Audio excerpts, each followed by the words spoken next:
მოგესალმებით ძვირფასო რადიო მსმენელებო. გადაცემა მე და გარემო გადის ეთერში, ვინც გვისმენთ. და დღეს ანუ რიგით მეორე გადაცემა გადის და ეს გადაცემა ეძღვნება ყველა იმ თემას, იმ საინტერესო საკითხს, რომელიც ეხება ჩვენს ბუნებრივ გარემოს, მის რესურსებს, დაცვას და რაც მთავარია იმ ადამიანების ინტერესს წარმოადგენს ჩვენი თემატიკა, ვინც გარემოზე ზრუნავს და დაინტერესებულია ჯანსაღ გარემოში ცხოვრებით. მე გახლავართ გადაცემის წამყვანი ანა ცხადაძე და გიორგი გულიაშვილი, ჩემი თანაწამყვანი. წარმოგიდგენთ დღეს თემას ნარჩენების მართვის თემატიკას, რომელიც ძალიან მნიშვნელოვანია, ერთ-ერთი მნიშვნელოვანი გარემოს დაცვის მიმართულებით და ეს ასე ვთქვათ სექტორი, რომელიც დაკავებულია ნარჩენების მართვით და დღეს საქართველოში ისმება ხშირად კითხვა, არის თუ არა ნარჩენების მართვის სექტორი, რა საქმიანობს და საერთოდ გადავამუშავებთ თუ არა რაიმე ტიპის ნარჩენებს. ჩვენი გადაცემის პირველი სტუმარია ბექა ფონჯავიძე, პოლივიმის კომერციული მენეჯერი. გეტყვით, რომ პოლივიმი არის პლასტიკის გადამამუშავებელი საწარმო, რომელიც გადაამუშავებს მეორად პლასტიკს და ქმნის ნედლეულს ახალი კვლავ-წარმოებისთვის და ასევე მისი სამომავლო მიზნები უფრო შორსმიმავალია, რომელიც საკმაოდ ძვირფას ნედლეულის წარმოებას გულისხმობს. მოგესალმებით, ბექა. გამარჯობა, მოგესალმებით. პირველ რიგში მინდა მითხრათ თქვენი, ასე ვთქვათ, საწარმოს შესახებ, თქვენი ბიზნესის შესახებ. რა საქმიანობთ, როგორ დაიწყეთ, რა გამოწვევები გაქვთ, რა გამოწვევები გქონდათ თავიდან და საერთოდ რატომ გადაწყვიტეთ საქართველოში გადამუშავება პლასტიკის, როდესაც ჯერჯერობით, ასე ვთქვათ, ჩვენ პრობლემა გვაქვს სეპარირებული შეგროვების. კი ბატონო, დიდი მადლობა, მოგესალმებით კიდევ ერთხელ, მივესალმები რადიოს მსმენელს, მადლობა ანა, მადლობა გიორგი.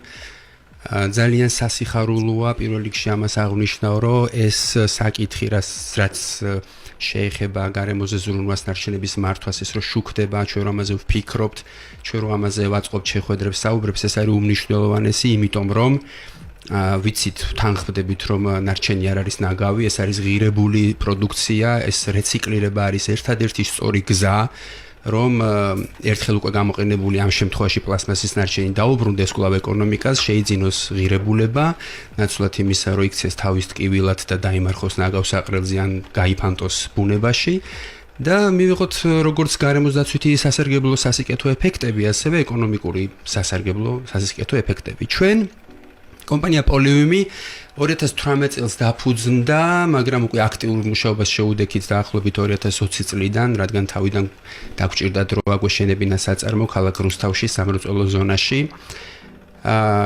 ზუსტად დაემთხვა ჩვენი, ასე ვთქვათ, გამოჩენა ქართულ ბაზარზე COVID პანდემიის დასრულებას, იყო ესეც შემაფერხებელი გარკვეულწილად, მაგრამ გაუმკლავდით აი ამ გამოწვევასაც და დავიწყეთ 2020-ში, როგორც გითხარით, აქტიური მუშაობა. თავდაპირველად ვამუშავებდით მხოლოდ მეორად ბოთლებს, პლასტმასის ბოთლზეა ბუნებრივია საუბარი, მაგრამ რამდენიმე წლის, დაახლოებით 2 წლის თავზე, სადღაც 2022 წლიდან უკვე დავიწყეთ ჩვენ ფოკუსირება უკვე სრულ სპექტრზე პოლიმერული ნარჩენების. აქ იგულისხმება ტექნიკური ენით რო ვთქვათ, პოლიეთილენი, პოლიპროპილენი, რომელიც თავისთავად კიდე ბევრ სახეობად იშლება. ეს გასაგები რო იყოს ჩვენი მსმენელისთვის მარტივი ენით ძალიან დიდ სპექტრს მოიცავს პოლიმერული ნარჩენებისას, პლასტმასის ნარჩენებისას. ამ დროის განმავლობაში უფრო კონკრეტულად რომ ვუთხრათ მსმენელს, ანუ პოლიმერის ის სახეობები, რომელსაც თქვენ გადაამუშავებთ, მაგალითად განივთება რომ მოვახდინოთ ამის, აი რა შეიძლება უფრო გასაგები იქნება, ბუნებრივია. როგორც თქვი, ეს არის პირველ რიგში პლასმასის ბოთლები, სხვადასხვა სასმელების, როგორც გაზიანის, ისე ჩვეულებრივი სასმელი წყლის ბოთლი, პლასმასის პეტის ბოთლი, ეგრეთ წოდებული და არის ასევე ბიზნესის ნარჩენები, მაგალითად სასოფლო-სამეურნეო კალათების ნარჩენები, იგივე სამრეწველო მაგალითად შესაფუთი პლასმასის ნარჩენები. მე ხას უსაუბრ უფრო რაც არის მასობრივი და დიდი მოცულობის, დიდი წონის. ასევე მაგალითად პალეტები, სადაც იფუთება სხვადასხვა საექსპორტო, საიმპორტო პროდუქცია. რა ხდებოდა ადრე? ხდებოდა ამ ნარჩენების, ესე ვთქვათ, ნაგავსაყრელზე საუკეთესო შემთხვევაში ნაგავსაყრელზე განთავსება, რაც არ არის გამოსავალი, ეს ნაგავსაყრელზე განთავსება არ ნიშნავს, რომ სწორად მოვეპყარით ჩვენ ამ ნარჩენს, იმიტომ რომ ნაგავსაყრელის მოცულობა, რაოდენობა, ზომა, წონა, ეს ყველაფერი არის შეზღუდული რესურსია, იქ შეუძლებელია, ასე ვთქვათ, მუდმივად განვათავსოთ ნარჩენები, ჩვენ შემთხვევაში პლასმასის ნარჩენები, ეს ამოივსება ერთხელაც იქნება და დღეს თუ არ გადავჭერეთ ჩვენ რეციკლების პროგრამას, გჭირდება იმისთვის ეს კი არ არის სწორი გზა. ეს კი არ არის სწორი გზა. კიდევ მე თავშივეც ვთქვი, რომ გარდა ამისა, როდესაც რეციკლირებას ვახდენთ ჩვენ ამ ნედლეულის, უკვე ამას ეკონომიკაში ვაბრუნებთ. ჩვენ 50 ადამიანი ყავს დაახლოებით დასაქმებული საწარმოში, რომლებიც რეგულარულად ყოველთვიურად იღებენ ხელფასს, ეს არის შემოსავლის წყარო მათთვის. აღარ გავიმეორებთ გარემოს დაცვით ეფექტებს და ასე შემდეგ, ასე შემდეგ. აქვე დაგისვა კითხვას, რომ თემას არ გავცდეთ. ანუ საკმაოდ დიდი საწარმოა, რომელშიც საკმაოდ დიდი ინვესტიცია ჩაიდო, ხო? და დაახლოებით მოცულობა, რომ თქვათ, აი რამხელა საწარმოა, როგორც წარმოვუდგინოთ ჩვენს მსმენელს, ნებისმიერ დაინტერესებულ ადამიანს, რა წარმადობის საწარმოო ააშენა პოლივიმმა და სამომავლოდ თქვათ რა ასე ვთქვათ რაოდენობებზე შეიძლება გავიდეთ. ანუ რის გადამუშავებას შეძლებს პოლივიმი? მეც დავამატებ კითხვას პირველ რიგში მოგესალმებით, მივესალმებით ჩვენს რადიო მსმენელს. დღეს ძალიან მნიშვნელოვან თემაზე ვსაუბრობთ. პლასტიკით დაბინძურება ეს არის ერთ-ერთი უდიდესი პრობლემა, მათ შორის გლობალურადაც მსოფლიოში. 100 მილიონი ტონა პლასტიკის ნარჩენი წარმოიქმნება და სამწუხაროდ გადამუშავების კუთხით არის სერიოზული გამოწვევები. ამიტომ ეს მნიშვნელოვანი თემაა და მინდა გითხრა ბექა, რომ ჩვენთან მსმენელის, მათ შორის ჩვენი სოციალური გვერდების მომხმარებლების უმრავლესობა ყოველთვის გვწერს იმაზე, რომ არ უნდათ პლასტიკის ბოთლების გადაყრა და უნდათ რომ ჩააბარონ და პასუხისგებლად მოიქცენ და აი სწორედ ახლა ანამ რა კითხვაც დასვა მინდა თქვენ როგორ აგროვებთ ამ ნარჩენებს და რა დატვირთვით მუშაობს ახლა საწარმო. ერთი რომ რა წარმადობა აქვს და რამდენი შეუძლია გადაამუშავოს და ეხლა რამდენს ამუშავებთ და რა გამოწვევები გაქვთ ამ შეგროვების კუთხით, აი ამაზე რო გვესაუბრეთ.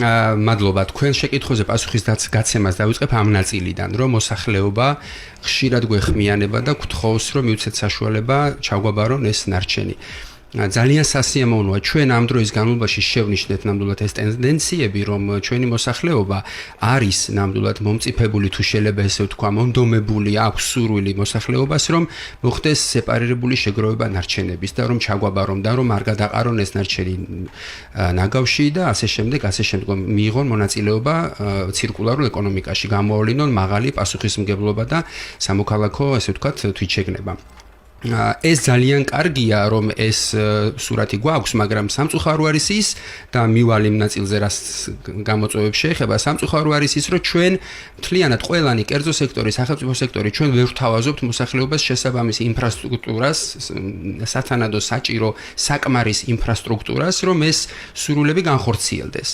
ჩვენი კომპანიის პოლივიმის ერთ-ერთი და ალბათ უმთავრესი გამოწვევაც არის ზუსტად ეს, რომ ვერ ხდება შეგროვება ეფექტიანად, ხარჯთეფექტიანად და ვერ უღებულობთ იმ რაოდენობის ნედლეულს სეპარირებული სახით, რაც საჭირო არის, რომ დაიტვირთოს კომპანია სრულად. ანა თქვენი კითხეთ, რა არის ჩვენი მოცულობები, რა დატვირთულობით მუშაობთ, პირდაპირ გიპასუხებთ, პოლივიმი მუშაობს ალბათ თავისი წარმადობის მხოლოდ 20-25% აქვს დატვირთული. ნაცვლად იმისა, რომ მუშაობდეთ 24 საათიან რეჟიმში 3 ცვლით, მუშაობთ მხოლოდ 1 ცვლით, ერთცვლიანი რეჟიმი გვაქვს სამუშაო. თუმცა მიუხედავად ამ ყველაფრისა, მაინც გაგაცნობთ ციფრებს, ჩვენ ბოლო აი ამ 2 წლის განმავლობაში მხოლოდ პეტის მასალა დაახლოებით 1000 ტონა გადავამუშავეთ და ჩვენ შემთხვევაში ეს ექსპორტზე გავიდა ევროკავშირის მიმართულებით, იმიტომ რომ ჩვენ ასევე ვსარგებლობთ ღრმა და ყოვლის მომცველი ხელშეკრულებით ვაჭრობის შესახებ საქართველოსა და ევროპის კავშირის ქვეყნებს შორის და ყავს საექსპორტო ბაზრები დასავლეთ ევროპის ქვეყნებში. ამით ჩვენ ვამაყობთ, იმიტომ რომ ეგრეთ წოდებულ ნაგავს აუცილებლად ეს გულისხმობს ავტომატურად. მე ამის შესახებაც მოკლედ მინდა ვთქვა, რომ პოლივიმი არის კომპანია, რომელიც აკმაყოფილებს და უჭირავს ის თამასა, აკმაყოფილებს იმ მოთხოვნებს სტანდარტის საბოლოო პროდუქციისას, რომ ფაქტი მეტყველებს, რომ ჩვენ ევროპის კავშირის ძალიან პრეტენზიულ ბაზარზე შევახციეთ ჩვენი პროდუქციით. არის გამოწვევა, ვიმეორებ, ეს შეგროვების ნაწილი. ჩვენ ვმუშაობთ ყველასთან და გაშლილი ვართ მაქსიმალურად, რომ ვიმუშაოთ თანამშრომლობაში შევიდეთ ყველასთან, ეს იქნება კერძო სექტორი, სახელმწიფო სექტორი, ფიზიკური პირები, ჩვენთან მოდიან, გვაბარებენ ნამდვილად. ჩვენ რუსთავში ვიმყოფებით, ზოგისთვის რთულია მანძილიდან გამომდინარე ამის გაკეთება. მაგრამ ვცდილობთ რომ კიდევ და კიდევ უფრო გავფართოვდეთ, წავიწიოთ წინ, ჩვენ რო ვადარებთ დღევანდელობას, გასულ წელს, შარშანდელს, იმის წინანდელს, რა თქმა უნდა პროგრესი შეინიშნება და ეს სასიხარულოა და ერთი მინდა კიდე დავამატო. რაც ასევე ძალიან მნიშვნელოვანია, იმიტომ რომ იყო ესეთი ჯერ კვერცხი თუ ჯერ ქათამი ესეთი სიტუაცია, იმიტომ რომ იყო სურათი, როდესაც ქვეყანაში არ იყო გადამამუშავებელი პლასტიკის ამ მასშტაბით, ამ წარმოდობით, როგორც პოლივიმია და თუ კი ვინმე დაიწყებდა ზრუნვას სეპარირებული შეგროვებაზე, მიადგებოდა იმ პრობლემას, რომ კი ბატონო, შევაგროვეთ სეპარირებულად, მაგრამ ეხლა სად წავიღოთ ეს განცალკევებული ნარჩენი, ისევ ნაგავს აყრევზე ხომ არ წავიღებთ. ამიტომ აუცილებელი იყო ქვეყანაში ყოფილიყო გადამამუშავებელი პლასტიკის, ვიმეორებ, ამ წარმოდობის ამ ხარისხის, როგორც არის პოლივიმი. ეხლა უკვე ჩვენ ვართ მზად და ეს არის წამახალისებელი, უკვე არის მზაობა იმისა, რომ კი ბატონო, არის უკვე ადგილი, სადაც ეს გადამუშავდება. მოდით ეხლა უკვე ავაწყოთ ეს შეგროვების ნაწილი, სეპარირებული შეგროვების ნაწილი, რომ შეიკრას ჯაჭვი. მე მინდა მსმენელს ასევე დავამატო, ბექა, რომ პოლივიმი ერთადერთი არ არის საქართველოში, რომელიც გადაამუშავებს პლასტიკს.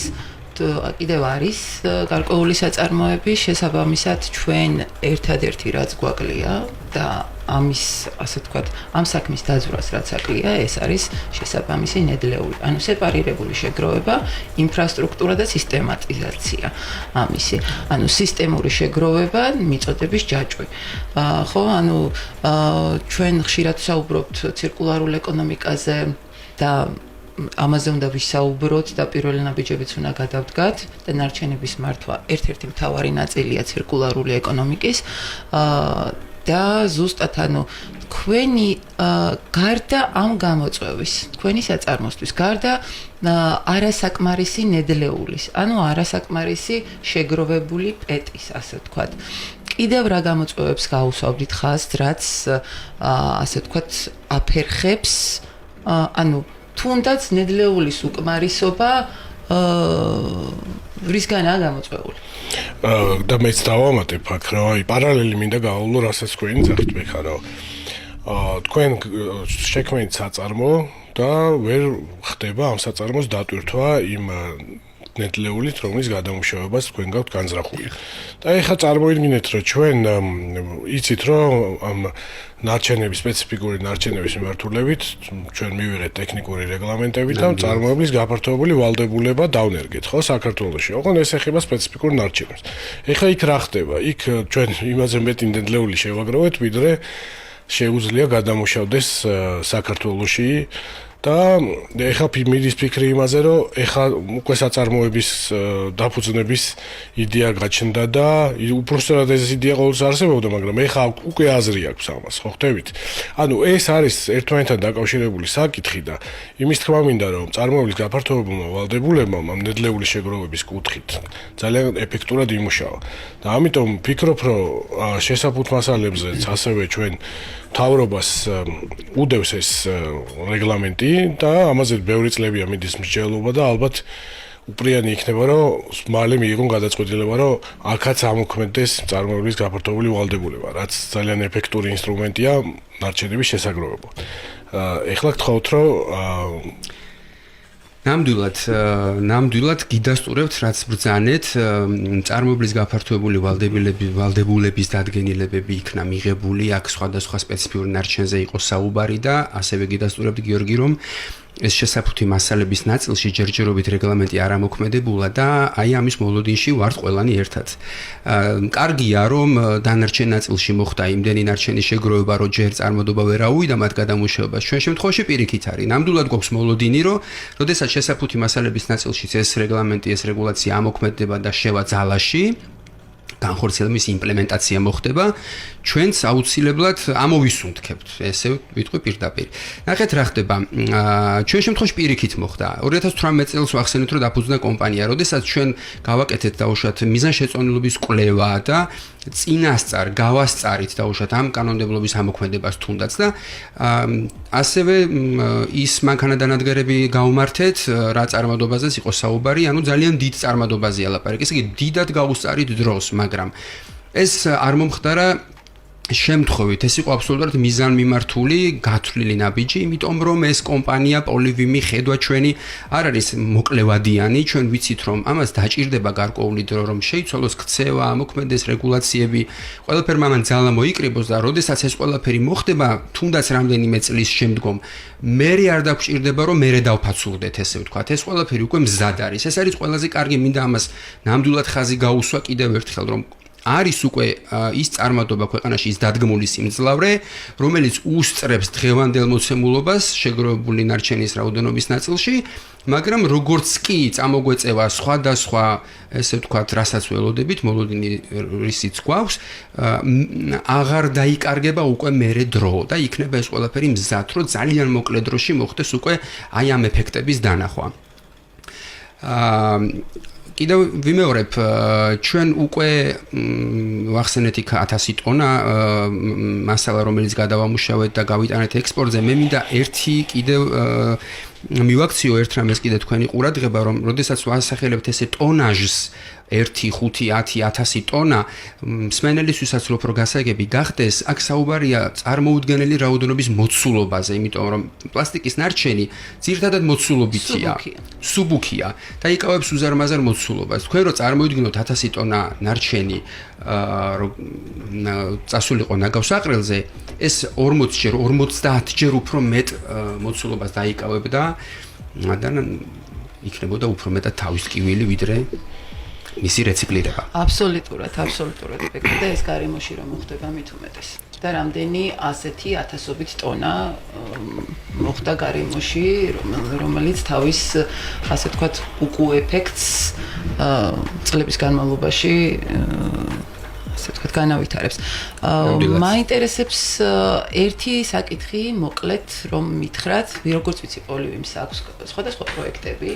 ანუ შეგროვების სისტემების სკოლებთან ურთიერთობს ცნობიერების ამაღლების მიმართულებით ძალიან მოკლედ თუ შეიძლება, იმიტომ რომ მალე რეკლამაზე უნდა გავიდეთ და ცნობისათვის რომ მსმენელისთვის გასაგები იყოს, თქვენ ასევე რა სოციალურ პროექტებს ახორციელებთ ამ მიმართულებით და მხოლოდ ბიზნეს ინტერესით არ ხართ დაკავებული. შევეცდები მოკლედ გიპასუხოთ, მადლობა ამ შეკითხვისთვისაც. კი, ძირითადი საქმიანობა არის გადამუშავება და შეგროვება საერთოდ სხვა მიმართულებაა, მაგრამ ვცდილობთ ჩვენი პასუხისმგებლობის ფარგლებში ავიღოთ ეს სოციალური პასუხისმგებლობა.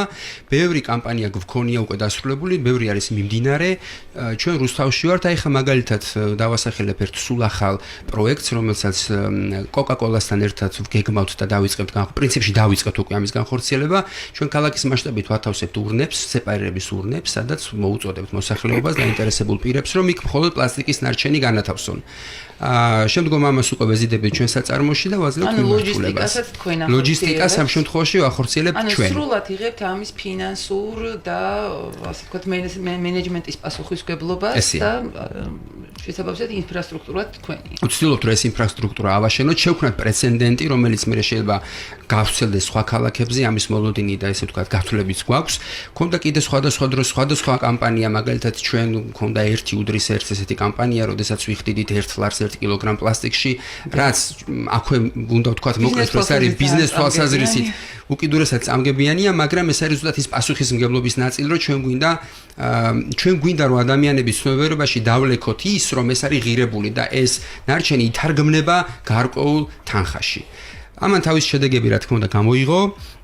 კიდევ გვაქვს ბევრი სხვა და სხვა აქტივობა, რომელსაც მეტნაკლებად წარმატებით ვახორციელებთ და დიდი იმედით შევყურებთ მომავალს. უღრმესი მადლობა თქვენ. ძალიან ცოტა დრო გვაქვს, იმიტომ რომ შეგვიძლია ამ თემაზე ძალიან დიდ ხანს უსასრულოდ ვილაპარაკოთ. ჩვენ ვისაუბრია ჩვენ ამ საკითხებზე. ჩვენ მზად ვართ, რომ სიახლეები რაც გექნებათ ასე შემდეგ ეს მივაწოდოთ საზოგადოებას, იმიტომ ძალიან მნიშვნელოვანია რომ საზოგადოება მიცოდეს რომ არსებობენ ესეთი კომპანიები, რომლებიც გადაამუშავებენ ნარჩენებს და ეს მოთხოვნა მზარდია რომ ჩააბარონ ეს ნარჩენები და თუ ინფრასტრუქტურასაც შევქმნით, რა თქმა უნდა, ეს სრული სისტემა გაიმართება ნარჩენების მართვის, რაც ჩვენი ვიზანი და ამოცანა. მე კიდევ ერთხელ გმადლობთ ამ შესაძლებლობებისთვის და ეს არაჩვეულებრივი წამოწყება გმადლობთ. დიდი მადლობა, ჩვენ გავდივართ სარეკლამო ჭრაზე, დაგიბრუნდებით. მინის გადამამუშავებელ კომპანია კერეს დამფუძნებელთან ერთად.